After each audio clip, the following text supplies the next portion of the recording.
Pada akhir tahun 2020, terdapat satu berita yang menggemparkan. Bukan hanya tentang virus SARS-CoV-2, tetapi ini tentang norovirus. Tepatnya bulan Oktober 2020 di Cina, tersiar kabar bahwa terdapat lebih dari 70 mahasiswa yang terinfeksi oleh norovirus. Norovirus merupakan virus penyebab gastroenteritis akut yang menyerang saluran pencernaan. Gejala infeksi virus ini bermacam-macam, diantaranya muntah, diare, dan demam. Norovirus dapat menyebar dengan cepat dan mudah melalui makanan, minuman, objek terkontaminasi, serta kontak dengan penderita. Faktanya, norovirus tidak hanya ditemukan di Cina, tetapi virus ini sebetulnya telah ditemukan pula di Indonesia. Salah satu cara untuk mengontrol penyebaran norovirus yaitu dengan mengembangkan alat diagnostik yang akurat, cepat, dan murah. Lantas, bagaimana caranya kita dapat mengembangkan alat diagnostik tersebut? Maka dari itu, mari kita cari tahu jawabannya bersama-sama melalui proposal penelitian yang berjudul Pengembangan Reverse Transcription Loop Mediated Isothermal Amplification atau LAMP untuk diagnosis infeksi norovirus. Salam bagi kita semua, di kesempatan ini akan dipresentasikan proposal mata kuliah mikrobiologi diagnostik yang berjudul Pengembangan Reverse Transcription Loop Mediated Isothermal Amplification atau LAMP untuk diagnosis infeksi norovirus dengan anggota kelompok Aisyah Wahab, Nurhayati Putri, dan Melda Tambunan. Terdapat 4 poin utama dari presentasi ini: pendahuluan, rancangan tes diagnostik, nilai kebaruan, dan daftar pustaka.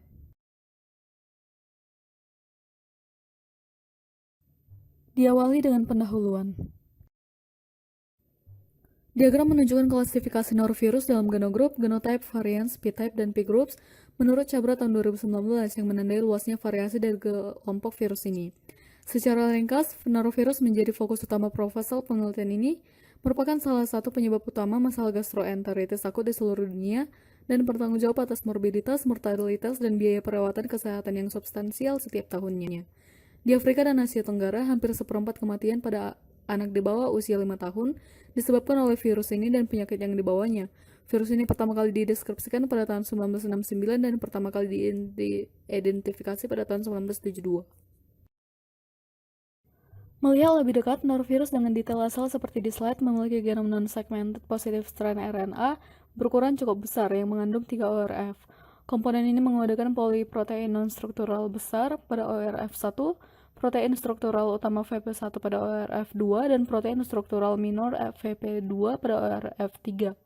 Kapsid icosahedral partikel virus terdiri dari 90 dimer VP1 yang terdiri dari domain sel S dan domain protruding P, dan domain P bertanggung jawab untuk mengikat antigen golongan darah histo atau HBGA yang berfungsi sebagai reseptor atau koreseptor pada sel inang dan mengandung determinan antigenisitas penting. Partikel virus hanya mengandung beberapa salinan VP2 yang berhubungan dengan permukaan bagian dalam kapsid yang dibentuk oleh domain S dari VP1. Genom RNA positif dienkapsulasi dalam kapsid yang dibentuk oleh VP1 dan VP2. Kapsid akan menempel pada permukaan sel melalui interaksi dengan VP1 dan HBGA di langkah 1 pada gambar 3. Selanjutnya terjadi internalisasi di langkah 2, uncoating kapsid dan pembongkaran partikel virus di langkah 3. RNA positif akan ditranskripsi dan ditranslasi di sitoplasma sel inang yang dimediasi faktor translasi inang di bawah kendali virus non-struktural VPG yang secara kovalen berkaitan dengan ujung 5 aksen dari genom di langkah 4.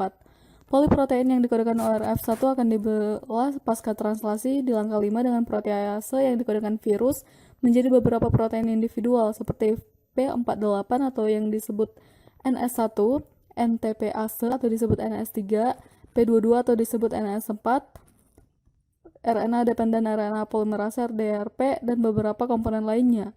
Kemudian selama replikasi genom, RNA positif ditranskripsikan menjadi RNA negatif sebagai template untuk sintesis genom baru, dan subgenomik RNA positif di langkah 6. Subgenomik RNA positif hanya akan mengandung ORF2 dan ORF3 untuk produksi VP1 dan VP2. Selama enkapsidasi di langkah 7, RNA positif genomik dan kemungkinan subgenomik juga akan dikemas menjadi virion baru dan akan dilepaskan dari sel inang di langkah 8, meski mekanisme pelepasannya belum diketahui lebih mendalam lagi.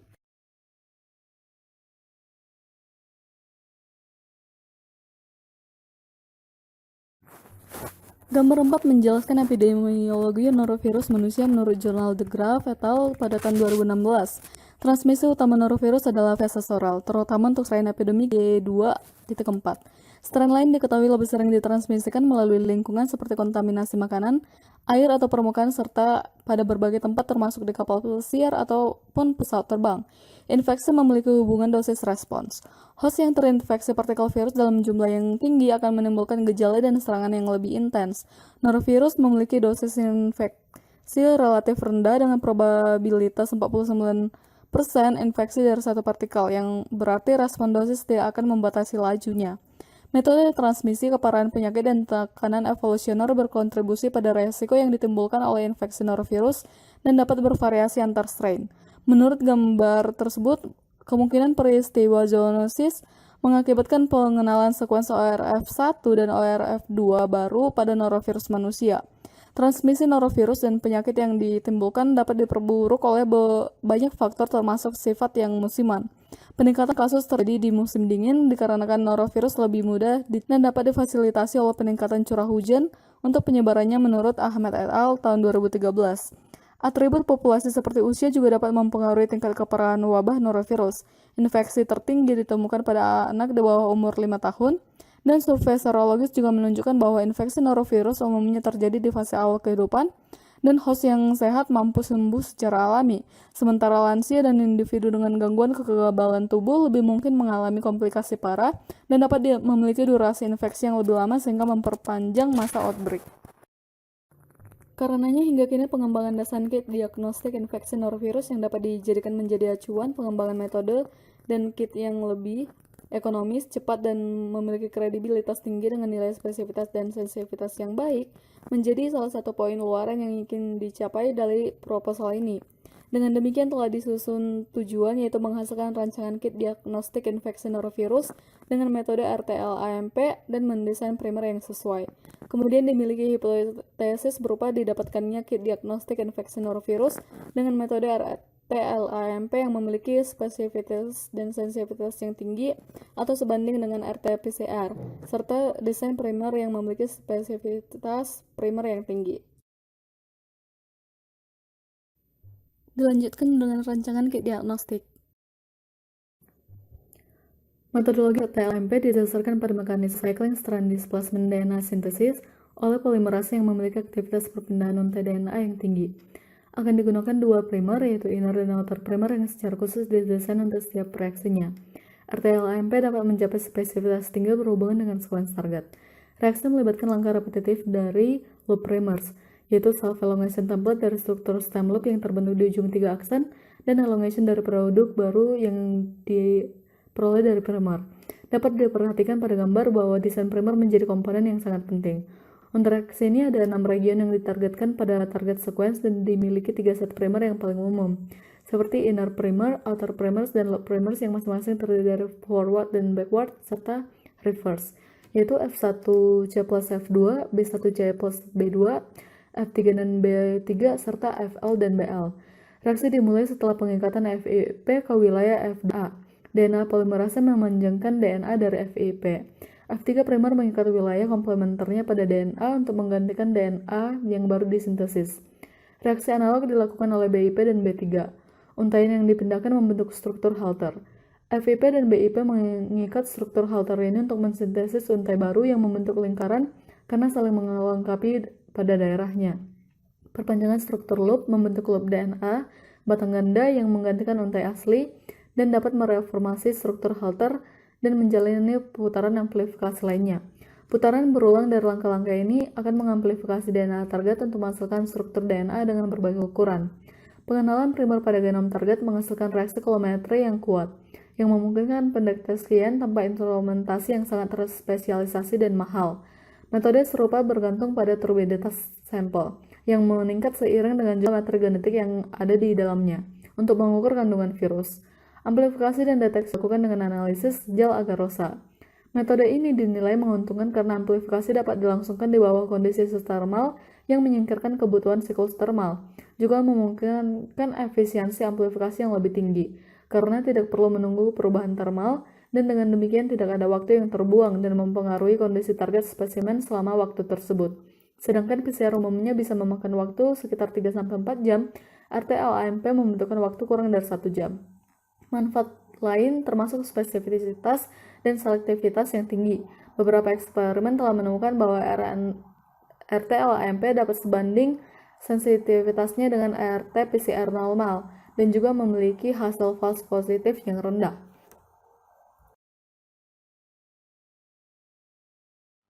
Berikut merupakan rancangan sampling. Sampel yang digunakan adalah feses pasien. Pengumpulan spesimen feses harus dipertimbangkan sebagai bagian dari prosedur klinis.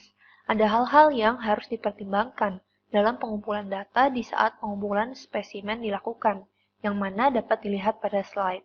Setelah diambil spesimen, sesuai pada ilustrasi cat sampling, spesimen dapat ditampung pada wadah sekali pakai dan dilakukan pencuplikan dengan sendok kecil yang terpasang pada tutup tabung spesimen untuk memudahkan isolasi langsung dalam tabung. Dilakukan pelabelan dan disimpan dalam kantung spesimen. Berikutnya merupakan preparasi spesimen feses, yang mana pertama, cuplikan feses disuspensikan dalam larutan PBS dengan menggunakan use atau tusuk gigi steril. Lalu dilakukan sentrifugasi pada kecepatan 5000 G selama 5 menit. Supernatan lalu disimpan dalam lemari pendingin dengan suhu min 20 derajat Celcius. Lalu diambil untuk ekstraksi RNA yang berada di supernatan. Digunakan kit High Pure Viral RNA untuk ekstraksi RNA. RNA virus dielusikan dengan buffer elusi dari kit lalu dipreservasi pada suhu min 80 derajat Celcius. Selanjutnya, kita akan membahas terkait metode desain primer. Desain primer ini merupakan satu kebaruan yang terdapat pada penelitian kami karena menggunakan sekuens norovirus dari Indonesia. Pertama-tama dilakukan pengumpulan 19 sekuens norovirus G2 Indonesia yang terdiri dari genom lengkap dan hampir lengkap dari GenBank. Selanjutnya, dilakukan pensejajaran pada sekuens tersebut menggunakan kristal omega. Lalu didapatkan sekuens lestari yang memiliki panjang 374 base pair yang ditandai dengan simbol bintang. Lalu sekuens tersebut akan dijadikan sekuens target untuk membentuk desain primer LAMP menggunakan Primer Explorer V5. Selanjutnya didapatkan 18 set primer LAMP, lalu dipilih satu set primer LAMP tersebut dengan digi mendekati 0. Karena primer yang memiliki digi mendekati 0 memiliki probabilitas yang rendah dalam membentuk dimer. Selanjutnya, dicek digi pada akhir setiap primer. Jika diginya kurang dari minus 4 kilokalori per mol, maka dipilih dan diblast setiap primernya untuk menentukan spesifisitas terhadap norovirus J2. Namun jika tidak, maka dipilih lagi set primer LAMP, karena digi yang kurang dari minus 4 kilokalori per mol menunjukkan stabilitas primer yang tinggi. Selanjutnya, setelah diblast, maka dicek primer tersebut spesifik atau tidak terhadap norovirus J2. Jika iya, maka dilakukan desain primer loop. Namun jika tidak, maka kembali lagi ke pemilihan set primer yang lain. Setelah desain primer loop ini dilakukan, maka dilanjutkan dengan eksperimen. Deteksi sensitivitas dan spesifisitas RT-LAMP dapat dengan uji berbasis Reverse Transcription PCR atau RT-PCR sebagai gold standard. Salah satu metode endpoint yang umum dalam uji diagnostik molekuler adalah nested RT-PCR, meski dinilai kurang optimal dari kebutuhan waktu, tenaga kerja, dan kenyamanan. Metode lainnya adalah dengan real-time RT-PCR, yang lebih cepat, sederhana, dan sensitif, meski dengan konsekuensi kebutuhan akan instrumen yang mahal dan canggih, serta biaya operasional yang lebih tinggi. Karena keuntungannya tersebut akan dipilih untuk melakukan real-time RT-PCR dengan menggunakan probe Techman secara two-step terhadap sampel yang sama. Berikut merupakan rancangan metode secara lebih rinci. Untuk mendapatkan data statistik yang baik, dilakukan uji terhadap 120 sampel secara duplo. Akan dibutuhkan cDNA Reverse Transcription Kit berkapasitas tinggi untuk sintesis cDNA, yang mana disiapkan campuran reaksi 10 mikroliter dengan komposisi yang tertera pada slide. Lalu dilakukan inkubasi untuk menjalankan reaksi tahap 1. Setelah itu disiapkan Techman PCR Master Mix dalam volume kerja 20 mikroliter yang terdiri dari komponen yang tertera pada slide. Amplifikasi PCR dilangsungkan di bawah kondisi denaturasi awal, lalu 40 siklus amplifikasi dengan tahapan denaturasi, penempelan, serta pemanjangan dalam suhu dan durasi sebagaimana di slide. Analisis dapat dilakukan menggunakan software Light Cycler Nano, seperti penelitian acuan dalam proposal ini, yaitu oleh Hanaki dan kawan-kawan pada tahun 2014.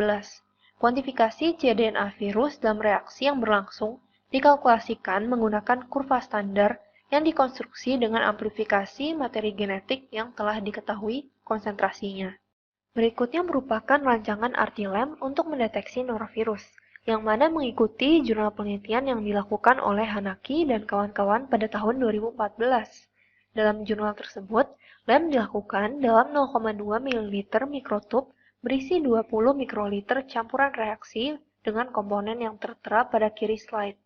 Campuran reaksi untuk RT-LAMP akan identik dengan campuran reaksi LAMP di slide, kecuali pada komponen ekstrak 5 mikroliter RNA digunakan sebagai template untuk menggantikan 2 mikroliter plasmid standar, dan juga ada penambahan 0,45 unit cloud AMV reverse transkriptase. Sebagai kontrol negatif RT-LAMP, ekstrak RNA digantikan dengan ekstrak RNA dari valin calicivirus atau molecular grade water. Sampel diposisikan dalam thermocycler dan diinkubasi pada 62 derajat Celcius selama 90 menit. Amplifikasi gen yang sukses akan ditandai dengan perubahan warna dari larutan reaksi. Perubahan dari larutan keunguan menjadi biru langit pada pencahayaan umum merupakan indikator terdapatnya gen norovirus pada sampel. Kemudian untuk limit of detection atau deteksi limit dari RT-LAMP akan dianalisis dengan percobaan yang melibatkan sistem triplikat, menggunakan spesimen hasil serial dilution hingga 10 kali pengenceran. Terhadap spesimen yang sama akan dilakukan pula uji menggunakan Techman RT-PCR sebagai pembanding. Hasil akan ditunjukkan dengan menghitung jumlah hasil positif pada RT-LAMP dibagi jumlah hasil positif pada Techman RT-PCR terhadap setiap pengenceran. Selanjutnya kita akan membahas terkait nilai kebaruan dari penelitian ini. Sebelum itu, mari kita membahas terkait urgensi nilai kebaruan untuk tes diagnostik norovirus. Yang pertama-tama, norovirus ini memiliki infeksi outbreak berulang di seluruh dunia. Tingkat evolusi genetik dan antigeniknya tinggi, terutama karena adanya tekanan respon imun dari inang. Kemunculan strain pandemi baru ini terjadi setiap 2-3 tahun menurut sumber Tran et al. Pada tahun 2013. Baru-baru ini, genotipe G2.17 menjadi strain dominan di beberapa bagian Asia. Lalu pada tahun 2016 muncul rekomendan baru, yaitu G2P16, G2.2 di Jerman. Maka dari itu, hal ini menjadi tantangan bagi kita semua, sehingga rancangan primer dan sistem diagnostik baru penting untuk dilakukan. Seperti yang telah disinggung sebelumnya, satu kebaruan dari penelitian kami yaitu terkait desain primer yang mengkhususkan norovirus genogrup G2 di Indonesia. Berikut merupakan hasil desain primer yang telah kami lakukan. Berikut merupakan daftar pustaka yang kami gunakan untuk menyusun proposal penelitian kali ini. Sekian presentasi dari kami. Mohon maaf jika masih terdapat banyak kesalahan dan kekurangan. Terima kasih atas perhatian teman-teman semua, terutama kepada Ibu Azania Fibriani selaku dosen pengampu pada mata kuliah mikrobiologi diagnostik. Tetap semangat, sampai jumpa di lain kesempatan. Wassalamualaikum warahmatullahi wabarakatuh.